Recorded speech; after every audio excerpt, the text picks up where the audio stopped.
El pasaje que leímos del 12 al 16 será el pasaje que vamos a considerar esta mañana.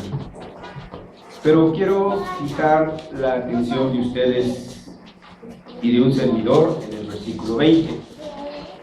Hechos 1:20. Y vamos a darle lectura unidos. Dice así: porque está escrito en el libro de los Salmos, sea hecha desierta su habitación, y no haya quien more en ella, y tome otro su oficio. Vamos a orar. Dios y Padre nuestro, gracias te damos porque nos concedes domingo a domingo en la comunión de los santos ser edificados y fortalecidos, Señor, por la exposición de tu palabra. Y además iluminados en nuestros corazones por la intervención milagrosa de tu Espíritu Santo, para que tu palabra nos lleve a la comprensión de tu voluntad y mueva también nuestros corazones para vivir haciendo tu voluntad. Te pedimos que en esta tarde, Señor, tu Espíritu Santo haga esa obra en nuestros corazones, de tal manera que tu palabra quede sellada indeleblemente en él, y que, Padre, seamos siempre movidos a hacer tu voluntad. Padre, que en esta exposición nuestros corazones puedan ser edificados, exhortados y consolados. En el nombre de Cristo Jesús. Amén.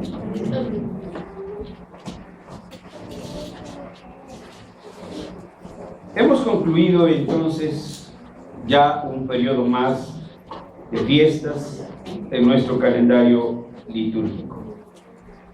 Y pareciera ser que entonces la vida siga igual.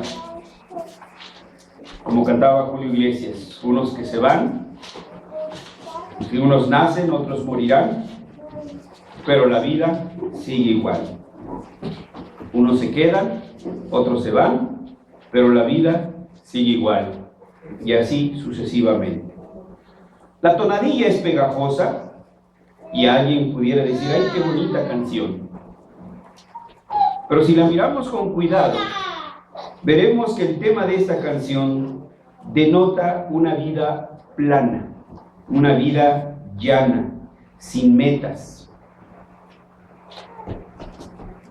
Digamos, una vida aburrida, sin ton ni son. Sin embargo, nosotros como cristianos, por experiencia propia, sabemos que la vida cristiana no es plana, ni es llana, ni es aburrida. La vida cristiana tiene crestas, a veces está en lo alto. También tiene valles, a veces caemos muy abajo. Y también tiene mesetas, que parece que todo va viento en popa.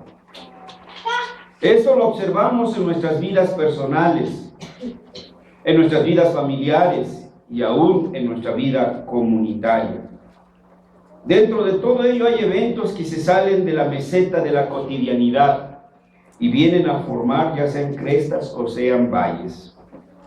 Acabamos pues de vivir una de esas crestas en las celebraciones de la Ascensión del Señor y del Pentecostés. Pero eso no significa que durante todo un año vamos a vivir en el letargo de un invernadero. Tenemos como iglesia inquietudes, tenemos como iglesia retos, y como iglesia también tenemos encomiendas. La iglesia de nuestro Señor Jesucristo tiene una importante tarea que realizar: proclamar el reino de Dios. Tarea en la que están involucrados los jóvenes, los niños y los adultos. Todos estamos involucrados porque todos somos iglesia. En el pasaje que acabamos de leer, los discípulos recién habían vivido momentos climáticos del ministerio de Cristo: la resurrección, la ascensión, la promesa de la parusia, es decir, su segunda venida. En fin, todo ello era una cresta muy alta. Los discípulos volvieron, sí, a la cotidianidad de la vida, pero no al letargo. En un vistazo rápido del pasaje que acabamos de leer, podemos dividirlo en tres secciones: Si notamos con cuidado la sección primera, la tendríamos en los versículos 12 al 14. Entonces volvieron de Jerusalén, incluiríamos hasta el 14, y todos perseveraban, etc. La segunda sección la podemos centrar del versículo 15 al versículo 20. Noten que cambia entonces el tema. En aquellos días Pedro se levantó en medio y así hasta el versículo 20, que habla del episcopado.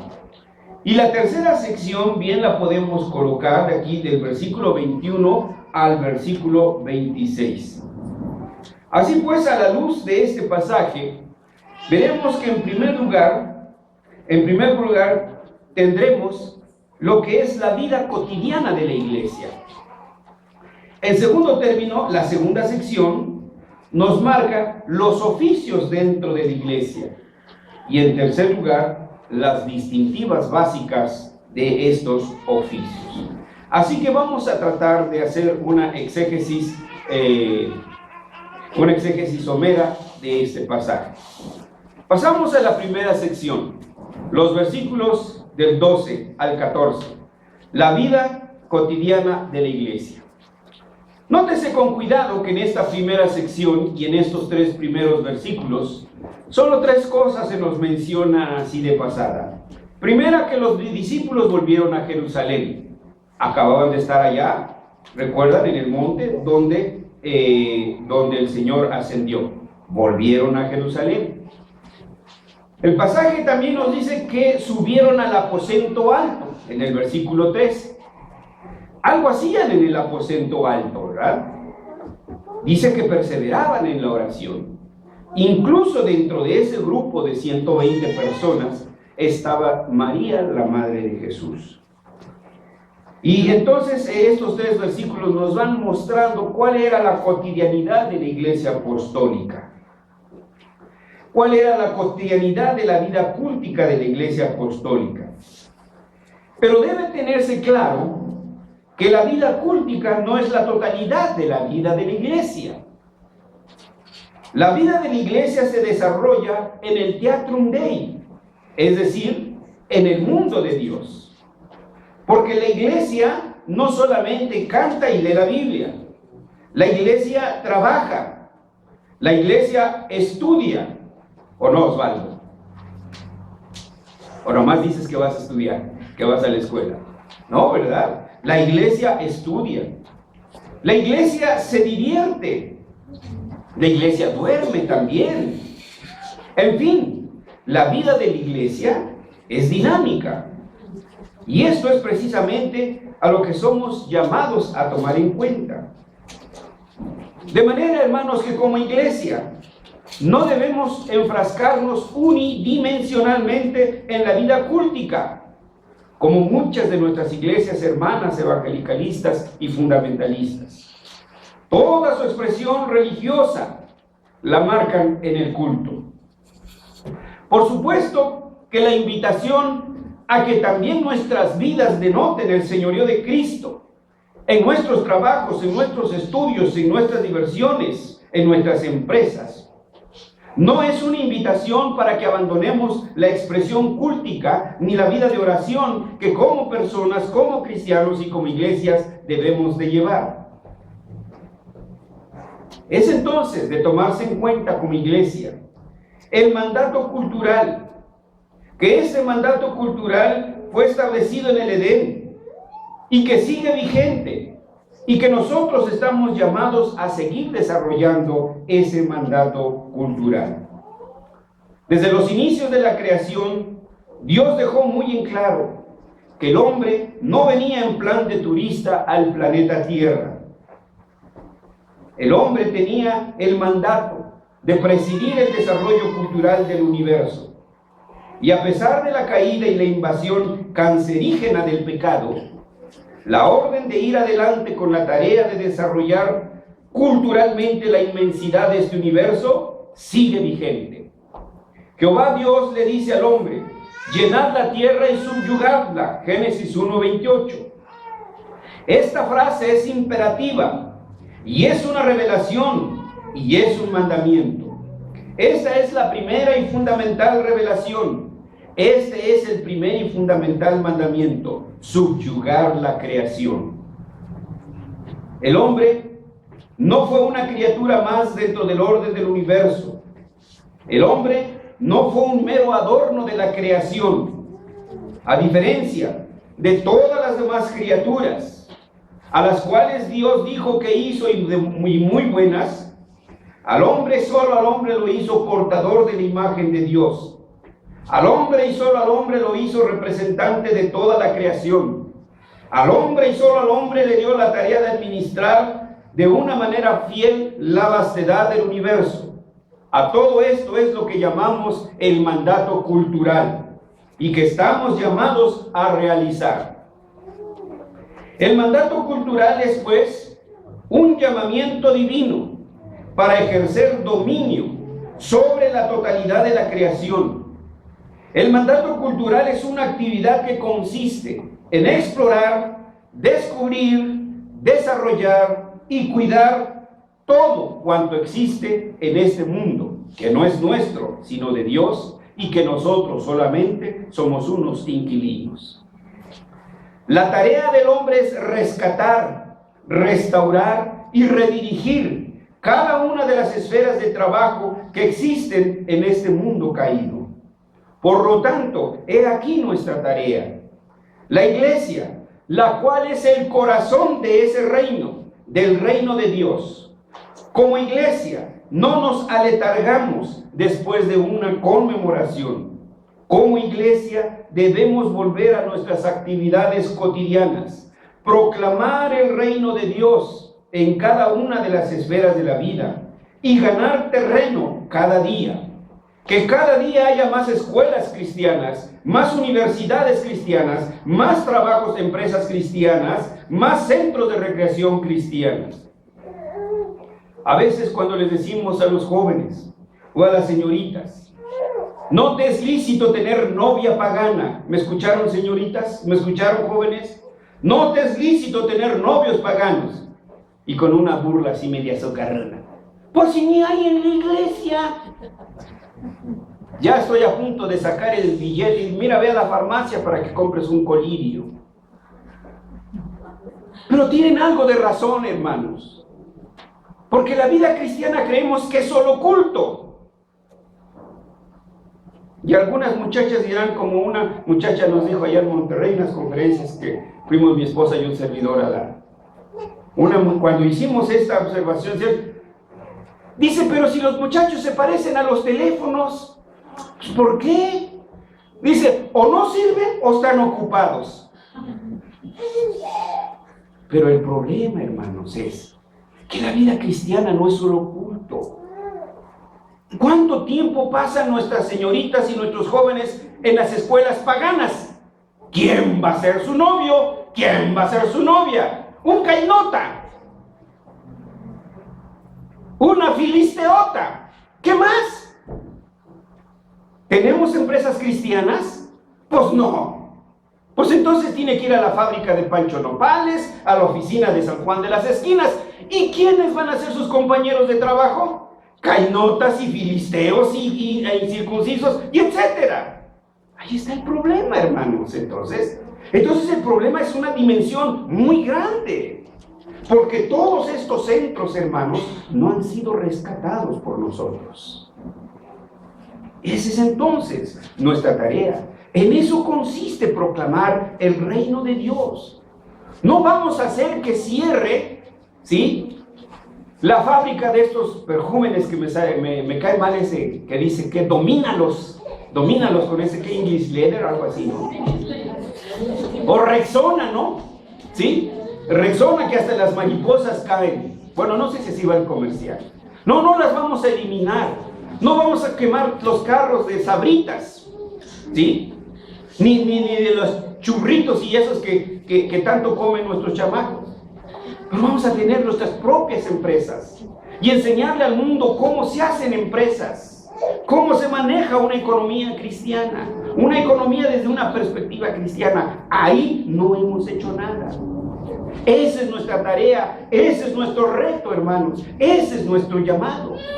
Cuando decimos proclamar el reino, no es que vayan allá al cerro, hagan pintas allí, Jehová reina, Cristo, etcétera, o esos letreritos que traen luego en los coches y etcétera. No, hermanos, proclamar el reino de Dios en cada una de las esferas de la vida y ganar terreno cada día, trayendo nuestros respectivos trabajos bajo la soberana voluntad de Dios. Tenemos que avanzar a ese otro punto. Esa es la cotidianidad de la vida. La segunda sección, que va del versículo 15 al 20,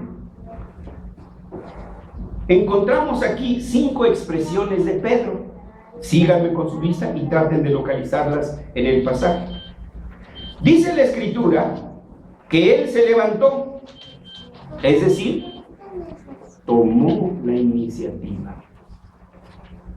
Necesitamos hombres y mujeres de iniciativa, no pasivos. Todo se les tiene que decir. Haz esto, ajá. Haz lo otro, sí. No hay iniciativa. Esta es una particularidad de un líder. Un líder, primero que nada, tiene iniciativas. La segunda expresión afirma que la Escritura tiene que cumplirse, y se cumplió en Judas. El reino de Dios finalmente se va a establecer, pero hay de nosotros si usted y yo no cumplimos con nuestra tarea. Como le dijo Mardoqueo a su sobrina: si quieres habla, si no, quédate callada, pero ayuda y socorro de alguna parte vendrá de parte de Dios, pero quién sabe si tú permanezcas. ¿Se acuerdan? Los fariseos dijeron: maestro, calla a tus discípulos, ¿no oyes lo que están diciendo? Y entonces el Señor le respondió: en verdad les digo que si estos callan, las... Así que, hermanos, Dios no nos necesita, pero es un privilegio que nos llamen para trabajar en su reino. Y en la tercera expresión se menciona que Judas, el traidor, tenía un oficio, tenía un ministerio dentro de la vida de la iglesia, y no lo cumplió.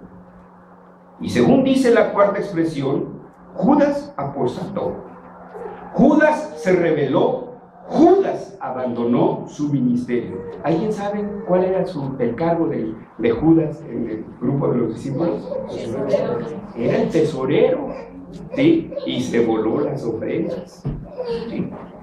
Y así, en la quinta expresión de esta segunda sección, Pedro dice: tome otro su oficio. Versículo 20, que es el que leímos.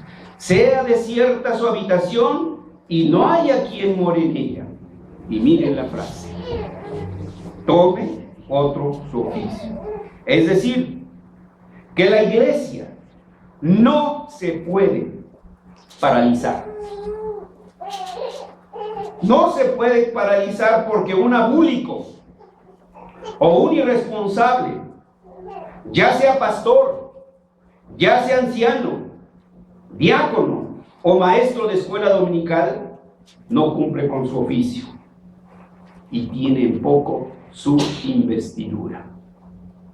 No tome en cuenta que fue Dios quien lo llamó. No tome en cuenta que fue la iglesia que derramó su corazón lleno de confianza en él para nombrarlo su anciano, su diácono, su maestro, y tomó en poco ese llamamiento para la iglesia. No tomó en cuenta la dignidad de ese oficio. La frase griega donde dice tome otro su oficio se lee así. Escuchen con atención. Dice: ten episcopen autu labeto heteros.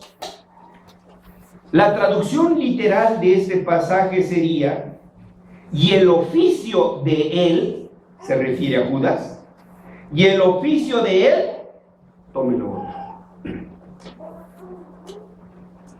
Nótese que el escritor sagrado usa la palabra episcopen, ten episcopen. De ahí viene la palabra obispo. Pero obispo no es un término jerárquico eclesiástico. Obispo significa oficio. Obispo significa ministerio. De esta palabra episcope, de donde nace la palabra obispo, reiteramos entonces, no indica jerarquía eclesiástica, sino que define la tarea de un ministerio. La palabra episcopo o episcope, como está usada aquí, indica servir de una manera determinada en algún oficio. Pedro citó una parte de la Escritura, el Salmo 109:8, versículo 8. Nótese que es exactamente la misma frase, y tome otro su oficio. ¿Alguien lo quiere leer, por favor? Y compárelo con el versículo 20. Sean pocos sus días, tome otro su oficio. Es exactamente la misma frase que encontramos aquí en Hechos. Tome otro su oficio. La palabra hebrea que usa el escritor aquí es pekudato. O sea, griego, episcopen. Hebreo, pekudato. Esta palabra hebrea, pekudato, tiene la misma connotación que la palabra episcopos. Ambas palabras, pekudato en hebreo y episcopos en griego, denotan oficio, ministerio o posición. Tome otros oficios, tome otro su ministerio. Ahora, ¿qué significado tiene esto en la vida de la iglesia? Primero, recordemos que antes de la ascensión de Cristo, a la iglesia se le encomendó la predicación del Evangelio del Reino, que es el tema que hemos estado desarrollando. Así que hay una tarea que cumplir. Por tanto, en la iglesia no puede haber vacantes. Por el pecado, la transgresión, la rebeldía o la omisión de alguno, la tarea de la iglesia no puede ser detenida. Si algún oficial no cumple, tome otro su oficio. Alguien lo tiene que hacer. Tómese nota que en el antiguo pacto estaba la orden de presidir el desarrollo cultural de la creación, y que a pesar de la caída de Adán, no se anuló el mandato.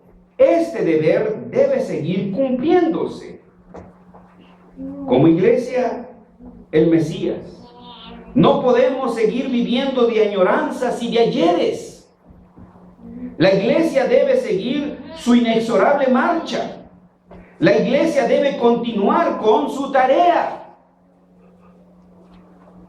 Hace algunos años, si a ustedes ya se les olvidó, a su servidor no, la congregación nos dio una tarea de buscar 2 varones para ungirlos como ancianos gobernantes.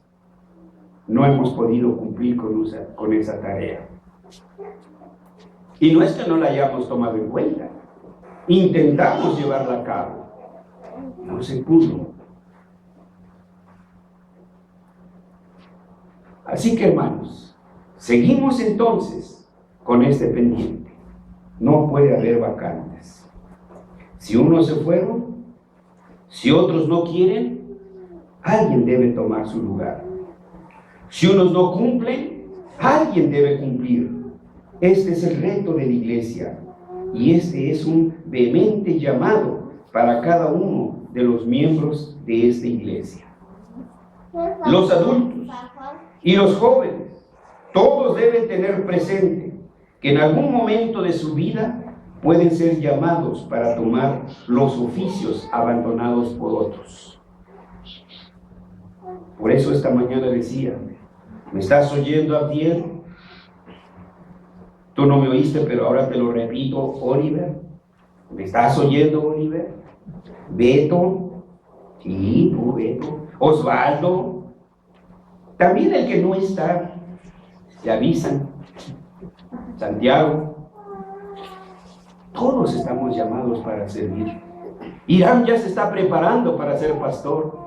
Está comenzando por sus clases de escuela dominical, por supuesto, desde luego. Luego entonces, la iglesia de los tiempos de los apóstoles no se desalentó, hermanos, con la ausencia de un pérfido Judas Iscariote. La iglesia pronto buscó a alguien que cumpliera con el ministerio que había sido abandonado por él. Nosotros entonces, la iglesia, debemos continuar con nuestra inexorable marcha.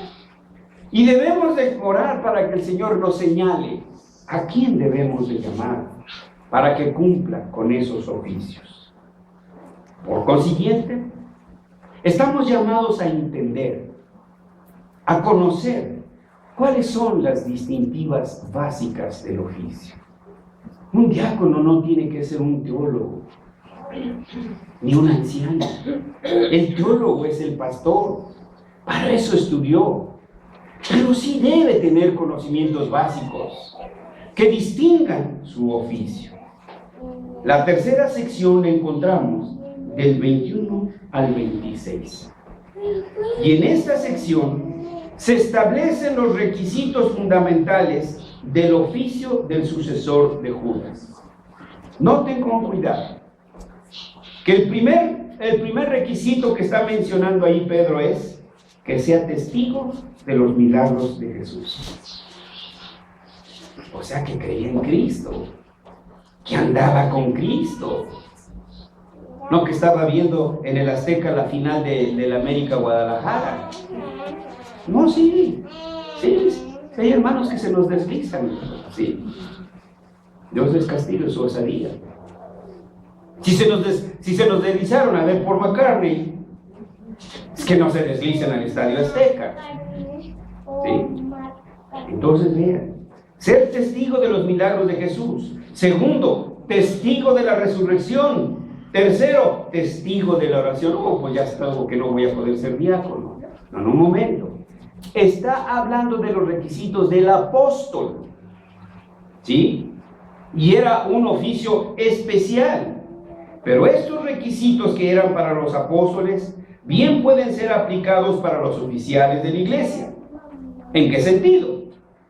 No en el sentido estrictamente literal, sino en el entendimiento de una confesión de fe. ¿Crees en Cristo? Amén. Parecería obvio, ¿no? Exigir que un cristiano, o mejor dicho, que un oficial, que un maestro de escuela dominical, crea en Cristo. Pues sí, se debe de exigir. ¿Sí? Esa es la primera pregunta que se le debe hacer. ¿Crees en Cristo? Porque imagínese, este va a ser el maestro de su hijo. O la muchacha que tiene un paganote de novio, ¿va a ser el maestro de su hijo? O el muchacho que tiene como novio una paganota, ¿va a ser el maestro de su hijo? No, hermanos, cuidado. Entonces vean, debe haber congruencia en estos puntos. Entonces, ¿en qué sentido? Decíamos de una confesión de fe. Es decir, que un líder debe creer en Cristo, debe creer en la resurrección, debe creer en la ascensión del Señor. Bueno, se dice, cuando uno lee los libros de historia, que hubo un papa que dijo: ¿cómo me ha hecho rico la fábula de Cristo? León X. ¿Quién fue, hermano? León X. León X. Ahí está, los anales de la historia. Pero noten la frase: la fábula de Cristo. Entonces este papa no creía en Cristo. Vean. Entonces sí, hermanos, es importante que cada uno de los oficiales de la iglesia crean en Cristo, crean en la resurrección, crean en la ascensión, crean en la parusia de Cristo. Con estos principios, entonces, la iglesia escogió a dos: a José, llamado Barsabás, justo, y a Matías, y oraron. Nótese que en la elección de los oficiales está la participación activa de la iglesia. Por eso la iglesia es convocada a la reunión congregacional. Esta elige a sus oficiales en oración y sumisión a Dios, pero además sabe que la última palabra la tiene Dios. La Escritura dice que echaron suertes, y como que nos suena rara esa palabra, En griego, la palabra que usó el escritor sagrado fue kleros. Y esta palabra griega, kleros, se traduce como suerte, sí, pero también como sorteo. La interpretación no debe estar sujeta a la lógica griega. Para ellos, los griegos, la suerte es el destino que era algo ciego e informe que definía la vida. Aquí en este pasaje, esta palabra se está usando en el sentido de un sorteo, no de suerte, como lo que se decide en las urnas. La palabra correspondiente, que es más fiel, en hebreo es ha-goral. Ha es el artículo, goral es suerte o sorteo. Algo así como la definición que se hace en las urnas con los votos. Los discípulos con este sorteo querían dejar en claro que aunque la iglesia participa en la elección, finalmente es Dios quien confirma el llamado. Es lo que hoy llamamos llamamiento externo y llamamiento interno. El llamado interno lo hace Dios en la persona del individuo, poniendo en su corazón las inquietudes, mientras que el llamamiento externo lo hace la iglesia por medio de la aclamación. Hay otra cosa que se debe traer a la vista. Nótese que no se describe la personalidad de los candidatos, que si era alto de 1,80, 1,90, rubio, de ojos azules, pelo quebrado, castaño, ¿sí? Que se parecía a no sé qué artista de televisión, que no traía un copetote así acá a la derecha y toda la cosa, y yo sí cumplo, ¿verdad? No dije nombres. ¿Sí? ¿Verdad que no se describe la personalidad? ¿Lo vieron, muchachas? ¿Qué es lo primero que se tiene que buscar? Esas son cosas adicionales, ¿cierto? Muchachos también, por supuesto. No. Nótese cuál fue la primera preocupación de los apóstoles. ¿De quién debería ocupar el oficio vacante? Y su preocupación fue la doctrina. Que anduvo con Cristo, que vio sus milagros, que vio la resurrección, que vio la ascensión. Era la doctrina, hermanos. Eso es lo primero que debemos de ver en uno de nuestros oficiales, que tiene una doctrina sólida, que de veras cree en Cristo. Lamentablemente hoy en día, lo más importante para algunas iglesias no es la doctrina, sino que el candidato sea simpático, que tenga carisma. Cuidado. Las tres cosas que principalmente se deben de buscar en un candidato son: 1, su doctrina; 2, su testimonio personal; y 3, su capacidad para trabajar en cuerpo colegiado. Esto es importante, hermanos. Ningún oficial puede trabajar como el llanero solititito. Siempre tiene que trabajar en cuerpo colegiado. Trátese de maestros, trátese de diáconos o de ancianos. Un oficial de la iglesia no puede actuar de manera autónoma, anárquica o unilateral. Siempre en cuerpo colegiado. Así que, concluyamos entonces. Mis estimados hermanos, hemos concluido las fiestas de una conmemoración más. Volvemos a la vida cotidiana de la iglesia, pero no al aletargamiento de un año. Volvamos al mundo, sí, y sigamos trabajando por la expansión del reino. No nos conformemos con nuestra situación actual. Hay una gran tarea que cumplir. Hay que llenar esas vacantes. Tome otro su oficio. Muchachas, necesitamos maestras. Ay, no, porque los chamacos me caen. No, un momento, hermanos. Dije, necesitamos maestras. ¿Sí? O si quieren, ungimos a una piedra como maestra. No sé si los papás estén de acuerdo que una piedra le enseña a sus hijos. Pero nadie va a hacer el trabajo sino ustedes, jóvenes. José, ¿me estás oyendo? Rubén. ¿Sí? No van a caer ángeles. Tienen que salir de aquí. La iglesia, toda, completa, desde el más grande hasta el más chico, desde el más joven hasta el más anciano, todos deben participar en el cumplimiento de esta tarea. La iglesia no debe renunciar a su responsabilidad y privilegio de elegir a sus oficiales, los cuales deben ser hombres y mujeres con visión del reino y confesión de fe. Cumpla entonces cada uno su oficio, y si alguno fuera indolente y remiso, inmediatamente llámese a otro para que cumpla con ese oficio.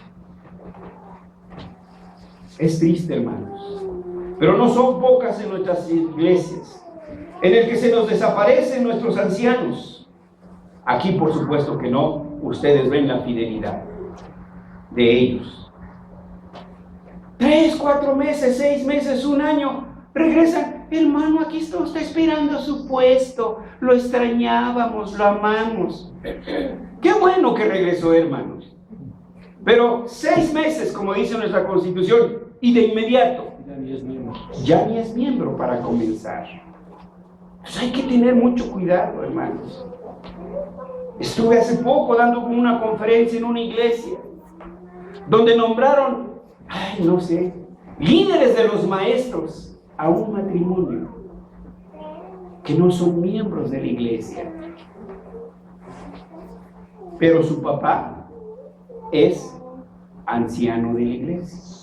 El papá es el anciano, los otros no. Tienen que seguir ese proceso, hermanos. Entonces hay muchas cosas que tenemos que acomodar, hermanos, que están terriblemente en no pocas de nuestras iglesias. Cumpla pues cada uno con su oficio. Tome en cuenta que es Dios quien le está llamando.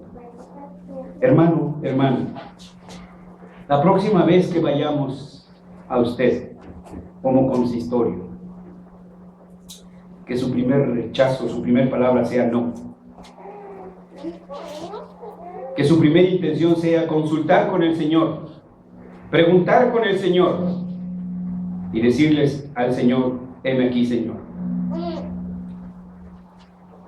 Si bien es cierto que tenemos que tomar providencias para aquel indolente y para aquel que abandone su oficio, si es necesario recordarles que hay de aquel que abandona su oficio, porque téngalo por seguro que ayuda y socorro vendrá por parte de Dios de algún otro lugar. Pero hay del flojo, hay del indolente, porque quién sabe qué pasará cuando Dios lo llame a cuentas, aquel desertor. Porque como dice la Escritura, horrenda cosa es caer en manos del Dios vivo. No queremos que ninguno de nosotros caiga en el juicio santo del Señor, en el juicio santo de un Dios vivo. Vamos a orar. Nuestro Dios y nuestro Padre, gracias por tomarnos en cuenta. Estas tus humildes criaturas, tan llenas de debilidades y defectos, y aún así nos llamas para cumplir tareas que los ángeles, tus santos ángeles, podrían cumplir con gran facilidad. Pero a ti te ha placido, Padre, que hombres y mujeres tan llenos de defectos como lo somos nosotros, seamos quienes tomemos esos oficios.